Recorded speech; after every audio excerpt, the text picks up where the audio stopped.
में हम एक क्वेश्चन 2 नंबर का करने वाले हैं जो बोर्ड एग्जाम में 99.99% आ सकता है। आइए उस क्वेश्चन को समझें।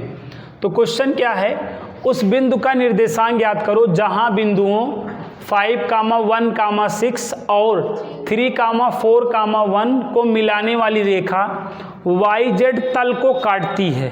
ठीक है, 2 पॉइंटों से होकर जाने वाली लाइन सेगमेंट प्लेन किसको कट कर रही है, किस प्लेन को, YZ प्लेन को कट कर रही है। ठीक है, अगर YZ तल को कट कर रही है, YZ प्लेन को कट कर रही है तो YZ है, तो YZ में कौन मिसिंग है, X।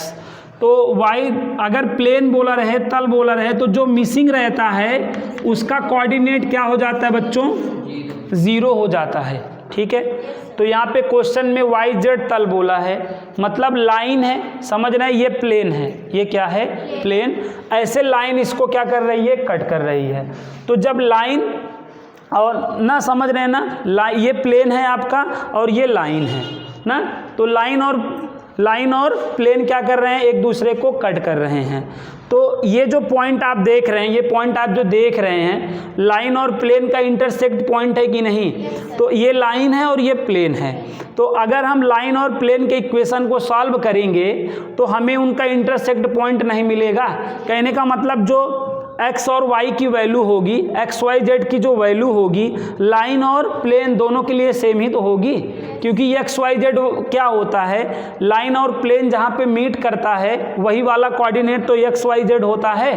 तो लाइन, अगर लाइन इस प्लेन को क्या कर रहा है, कट कर रहा है, ऐसे कट करेगा ना, तो लाइन और प्लेन यहाँ पे कट किए हैं, तो यहाँ पे जो XYZ का कोऑर्डिनेट आएगा ना, जो लाइन से XYZ का कोऑर्डिनेट रहेगा और जो प्लेन से XYZ का कोऑर्डिनेट रहेगा, दोनों क्या रहेगा, सेम रहेगा, दोनों इक्वल रहेगा। सही बात है। तो अगर ये ये YZ प्लेन है तो इसमें कौन 0 होगा, अगर यहाँ पे ZX बोला होता तो कौन, ZX, तो Y 0 हो जाएगा, XY बोला रहेगा तो Z 0 हो जाएगा, जो प्लेन बोला रहेगा, जो उसमें मिसिंग रहेगा वही 0 होगा। समझ में आया बात। और हम लोग प्रीवियस क्लास में क्या पढ़े हैं बच्चों, 2 बिंदुओं से होके जाने वाली रेखा, 2 बिंदुओं से होके जाने वाली रेखा का समीकरण हम जानते हैं ना, 2 point form of a line हमें पता है। तो हम क्या जानते हैं बच्चों, ध्यान दे बच्चों, हम क्या जानते हैं, ये जो हमारा पॉइंट है 5, 1, 6 और ये सेकंड वाला हमारा क्या है 3, 4, 1, ठीक है ना। तो ये बच्चों क्या है x1, y1, z1 और ये आपका x2, y2, z2 हो जाएगा। ठीक है ना। तो यहाँ पे हम इक्वेशन ऑफ अ लाइन के लिए क्या लगाने वाले हैं बताओ जरा, 2 पॉइंट फॉर्म लगाने वाले हैं। क्या, 2 पॉइंट फॉर्म, वो भी किस फॉर्म में, कार्टेशियन फॉर्म में, चाहे जिस फॉर्म में लगाएं। वैसे अगर हम क्वेश्चन को देखें तो कार्टेशियन फॉर्म में क्वेश्चन है कि नहीं, क्वेश्चन किस फॉर्म में है, कार्टेशियन फॉर्म में। अगर वेक्टर फॉर्म में होता तो 5i cap plus j cap plus 6k cap ऐसा करके क्वेश्चन रिटेन होता, तो कार्टेशियन फॉर्म में है तो कार्टेशियन फॉर्म लगा दो।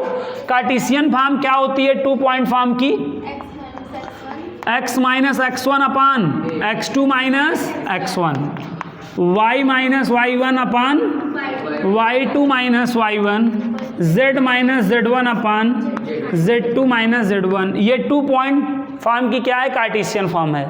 बोले वैल्यू रखें, x1 की वैल्यू क्या है 5, x2 की 3 माइनस 5 हो जाएगा ना, y1, y2 की, y1 की 1 है, z1 की 6, z2 की माइनस 6। अब इसको थोड़ा सा सिंप्लीफाई कर लो, x माइनस 5 अपान क्या, -2,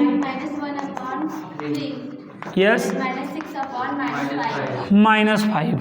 यहाँ तक आया बच्चों, आ गया। हम यहाँ पे इसको इक्वल टू क्या करेंगे, लेमडा। ठीक है, जब भी हमें क्या करना हो, इंटरसेक्ट पॉइंट निकालना हो, हमेशा लाइन को लेमडा के इक्वल करेंगे।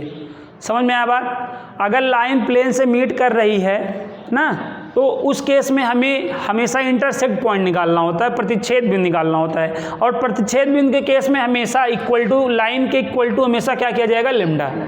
समझ में आया। अब एक बार ये x वाला लेमडा की इक्वल और एक बार y वाला और एक बार z वाला, ठीक है। तो करते हैं, तो देखें आप x minus 5 upon minus 2 equal to lambda है ना।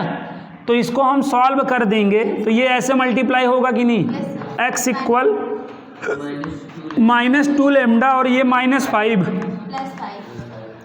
तो x की वैल्यू आ गई कि नहीं बताओ। और क्वेश्चन में मैं x की वैल्यू दे रखा है, अगर आप देखो तो क्वेश्चन में x के जगह हम क्या, तो ऐसा करने पे हमें लेमडा की वैल्यू मालूम हो जाएगी नहीं। तो यहाँ से हम लेमडा क्या निकाल सकते हैं भाई, 2 लेमडा बराबर क्या हो जाएगा 5, तो लेमडा की वैल्यू यहाँ से 5/2 आ गई, बोले ना। हमें किस पॉइंट का कोऑर्डिनेट निकालना था, उस पॉइंट का जहाँ पर प्लेन, ये प्लेन था, लाइन को क्या करेगा, कट करेगा। मतलब हमें क्या निकालना है, एक्स वाई जेड निकालना है। लाइन प्लेन को जहाँ पे कट करेगा वो पॉइंट हमेशा क्या होता है, एक्स वाई जेड है। तो हमें एक्स वाई जेड निकालना था। तो देखो लेमडा की वैल्यू आ गई है, यहाँ रख दें तो एक्स मालूम हो जाएगा कि नहीं। अभी y इक्वल टू देखो क्या होगा यहाँ पर, y इक्वल टू आप ये करोगे y minus 1/3 equal to lambda करोगे ना, तो 3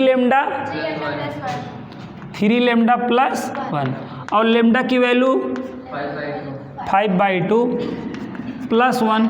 अब सॉल्व कर लो, 15/2 प्लस 1, 2 1 जा 2, तो 15 प्लस 2 17/2 हो जाएगा कि नहीं। ये y की वैल्यू आ गई, बोलो। और z देखो, z यहाँ पे z इक्वल टू क्या हो जाएगा बताएं, ये ऐसे क्रॉस मल्टीप्लाई करेगा, -5 लेमडा प्लस लेमडा की वैल्यू यहाँ भी रख दो,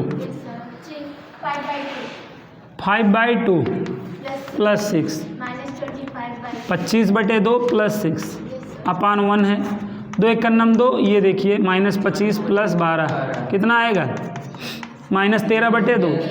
ये z की वैल्यू आ गई कि नहीं। x की वैल्यू के लिए यहाँ रखना पड़ेगा लेमडा की वैल्यू ना, यहाँ रख दो। तो ये -2 इंटू लेमडा की वैल्यू प्लस 5, 2 से 2 निकल लिया तो 0 आएगा। वैसे x की वैल्यू तुम्हें पता ही थी, यहाँ रखने से क्या, हमें x तो अलग से दिया ही था ना 0, तो यहाँ क्या कुछ और आएगा क्या, रख के देखोगे 0 ही आएगा ना, चेक भी हो गया। अब हमें निकालना क्या था ना, ये प्लेन था, कहाँ मीट कर रहा है, मतलब एक्स वाई जेड निकालना था। तो एक्स वाई जेड हमारा क्या है, आप देख सकते हैं x तो 0 ही है, y क्या निकला है 17/2 और अगला क्या है -13/2, ठीक है। तो ये एनसीईआरटी का क्वेश्चन नंबर 10 है मिसलिनियस एक्सरसाइज का, ठीक है। मिसलिनियस एक्सरसाइज का ये क्वेश्चन नंबर 10 है। क्वेश्चन नंबर 11 सेम इसी के जैसा है, बस जहाँ एक्स वाई प्लेन बोला है उसी में जेड एक्स प्लेन बोल दिया है। क्या बोल दिया है, जेड एक्स, तो y 0 हो जाएगा। आप उसी तरीके से क्वेश्चन नंबर 11 को भी सॉल्व कर सकते हैं। तो ये मतलब वो क्वेश्चन आपके लिए है 101%। ये टाइप आपका 99.99% बोर्ड एग्जाम में आ सकता है। कितने नंबर का, 2 नंबर का। 2 नंबर का ये बहुत ही प्यारा और बहुत ही अच्छा क्वेश्चन है। बोले आ गया समझ में कि नहीं, नोट डाउन।